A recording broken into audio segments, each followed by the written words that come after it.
Alright, welcome back, IB Economics students, to this video lecture today on an introduction to market failure. So market failure is a very interesting topic because previously in all these units we have learned that usually free market forces, the invisible hand, capitalism is the best method for economies to go. Previously, we have looked at taxes, we have looked at subsidies, we have looked at price floors and price ceilings and how to have deadweight losses and problems that it caused in the economy. However, in this next unit, market failure, we're going to be looking at how do markets fail? How do markets become ineffective? Okay, so what is the definition of market failure? Okay, market failure can be defined as when the production or consumption of a good in the free market is not at the socially optimum level. Okay, so that could either mean that there are excess amounts of productions or not enough production, too much consumption or not enough consumption. So too much / little production or consumption of a good / service.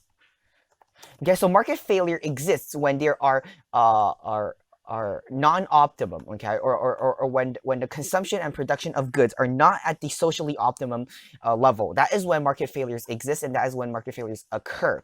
Now that we have the definition of market failures, what are some common examples? Okay, common examples of market failures that we could see. So let's make this font a little bit bigger. Let's make it 18. Common examples of market failures. So what are some common examples of market failures? Now, a very important concepts that we have to understand are externalities. Okay, so positive and negative externalities. Yeah, when you consume a good or where you produce a good, there are externalities. For example, fire, electric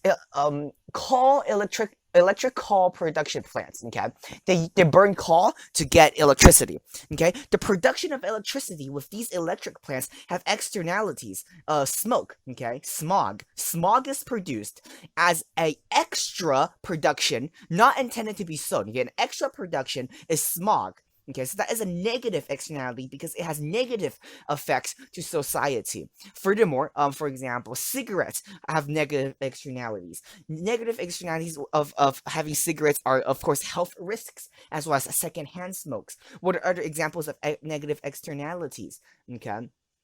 Drinking and driving has negative externalities. So negative externalities or externalities refers to effects on third parties not involved in a transaction. Okay, effects to third parties not involved in transactions. Now, what are some examples of positive externalities? Education is a prime example of positive externalities. Okay, when you're educated, not only the people that are educating and the people that are being educated or the students are benefiting, society as a whole benefits from the positive externalities of education. Now, when there is a undersupply of goods with positive externalities, then market failure exists. When there is an oversupply of negative externalities, for example, river or air polluting factories have negative externalities. When there is an excess amount of these firms with negative externalities, then a market failure exists. Where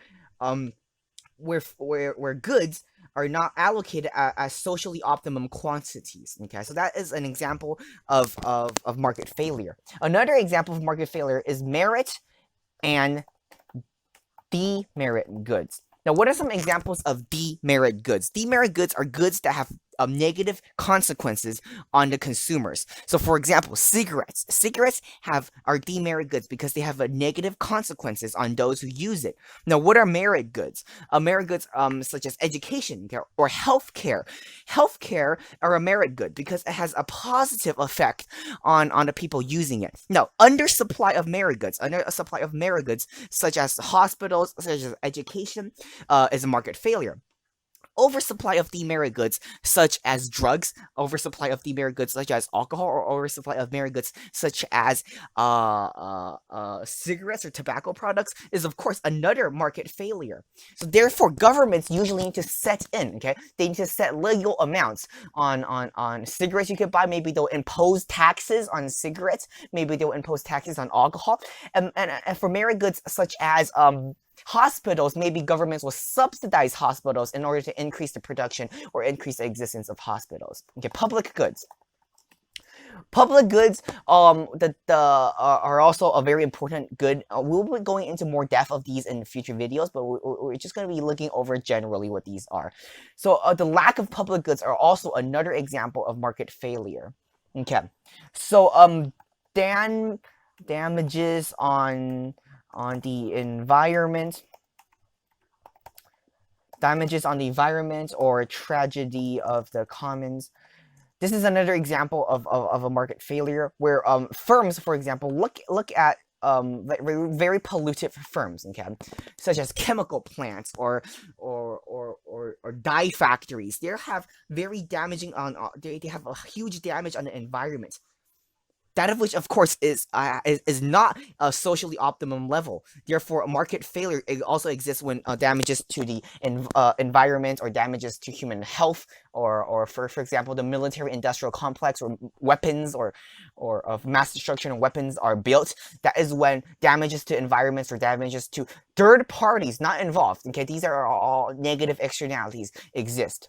Another example of market failure is when there are inequality, the distribution of wealth. And market fails in this sort of sense to some extent because, for example, look at South Africa, or look at China, even to a little bit of an extent.